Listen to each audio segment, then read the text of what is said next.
When Scrooge awoke, it was so dark that looking out of bed, he could scarcely distinguish the transparent window from the opaque walls of his chamber. Until suddenly, the church clock tolled a deep, dull, hollow, melancholy one.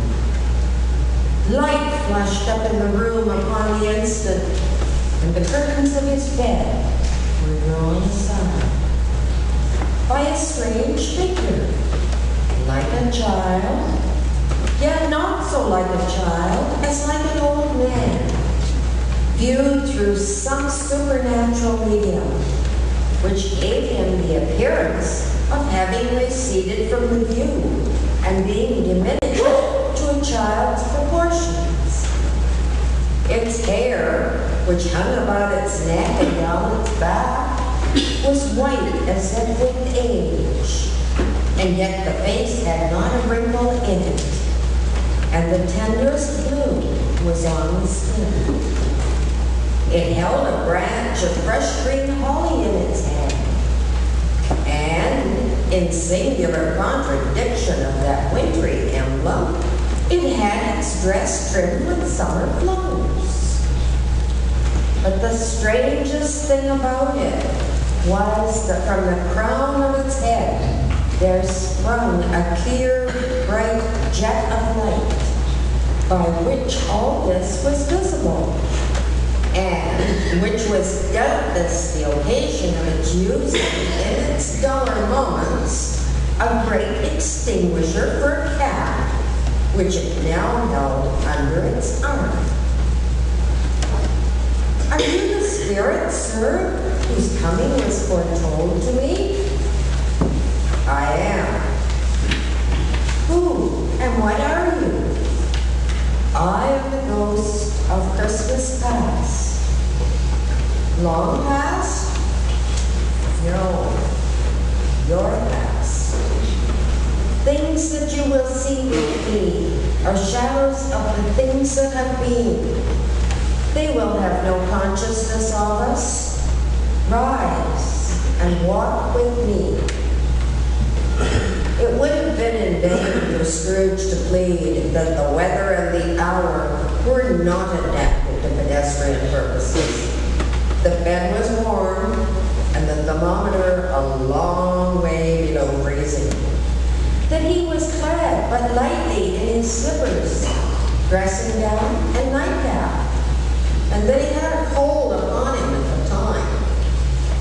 The grass, though gentle as a woman's hand, was not to be resisted.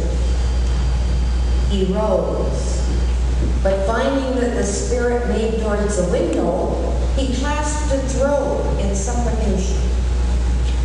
I am a mortal and liable to fall. Bear but a touch of my hand there, said the spirit, laying it upon his heart, and you shall be upheld in more than this. As the words were spoken, they passed through the wall and stood in the busy thoroughfares of a city. It was made plain enough by the dressing of the shops that here, too, it was Christmas time. The ghost stopped at a certain warehouse door and asked Scrooge if he knew it. Know it? Was I apprenticed here? They went in. At sight of an old man in a Welsh wig sitting behind such a high desk that if he had been 2 inches taller, he must have knocked his head against the ceiling, Scrooge cried in great excitement, "Why, it's old Fezziwig! Bless his heart, it's Fezziwig alive again!" Old Fezziwig laid down his pen and looked up at the clock, which pointed to the hour of 7. He rubbed his hand, he adjusted his capacious waistcoat, he laughed all over himself, from his shoes to his organ of benevolence, and called out in a comfortable, oily, rich, fat, jovial voice, "Yo ho there, Ebenezer, Dick, living and moving picture of Scrooge's former self. A young man came briskly in, accompanied by his fellow apprentice. "Dick Wilkins, to be sure," said Scrooge to the ghost. "My old fellow apprentice. Bless me, yes. There he is. He was very much attached to me, was Dick. Poor Dick. Dear, dear." "Yo ho, my boys," said Fezziwig. "No more work tonight.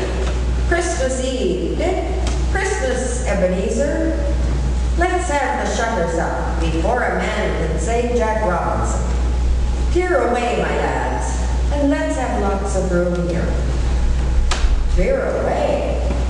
There was nothing they wouldn't have cleared away, or couldn't have cleared away, with old President working on. It was done in a moment. Every movable was packed off, as if it were dismissed from public life forevermore. The floor was swept and watered. The lamps were trimmed. Fuel was heaped upon the fire. And the warehouse was as snug and warm and dry and bright as a ballroom as you would ever desire to see upon a winter's night. In came a fiddler with the music book, and he went up to the lofty desk and made an orchestra of it, and tuned like 50 stomachaches. In came Mrs. Fezziwig, one vast, substantial smile. In came the three Miss Fezziwigs, beaming and lovable. In came the 6 young followers, whose hearts they broke. In came all the young men and women employed in the business. In came the housemaid with her cousin, the baker. In came the cook with her brother's particular friend, the milkman. In they all came, one after another. Some shyly, some boldly, some gracefully, some awkwardly, some pushing and some pulling. In they all came, anyhow and everyhow. All they went away, 20 couples at once, hands half round and back again the other way, down the middle and up again, round and round in various stages of affectionate grouping. Old top couple always turning up in the wrong place, new top couple starting off again as soon as they got there. All top couples at last, and not a bottom one to help them.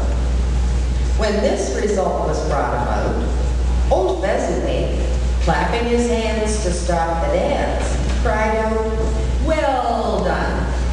And the fiddler plunged his hot face into a pot of porter, especially provided for that purpose. There were more dances, and there were forfeits, and more dances, and there was cake, and there was negus, and there was a great piece of cold roast, and there was a great piece of cold boil, and there were mince pies and plenty of beer. But the great effect of the evening came after the roast and the boil, when the fiddler struck up Sir Richard de Coverley. Then old Fezziwig stood out to dance with Mrs. Fezziwig. Top couple, too, with a good stiff piece of work cut out for them. 3 or 4 and 20 pair of partners, people who were not to be trifled with, people who would dance and had no notion of walking. But if they had been twice as many, even 4 times, old Fezziwig would have been a match for them, and so would Mrs. Fezziwig. As to her, she was worth to be his partner in every sense of the term. A positive light appeared to issue from Fezziwig's calves. They shone in every part of the dance. You couldn't have predicted at any given time what would become of them next. And when old Fezziwig and Mrs. Fezziwig had gone all through the dance, advance and retire, turn your thread the needle, and back again to your place, Fezziwig cut, and he cut so deftly that he appeared to wink with his legs. When the clock struck 11, this domestic ball broke up.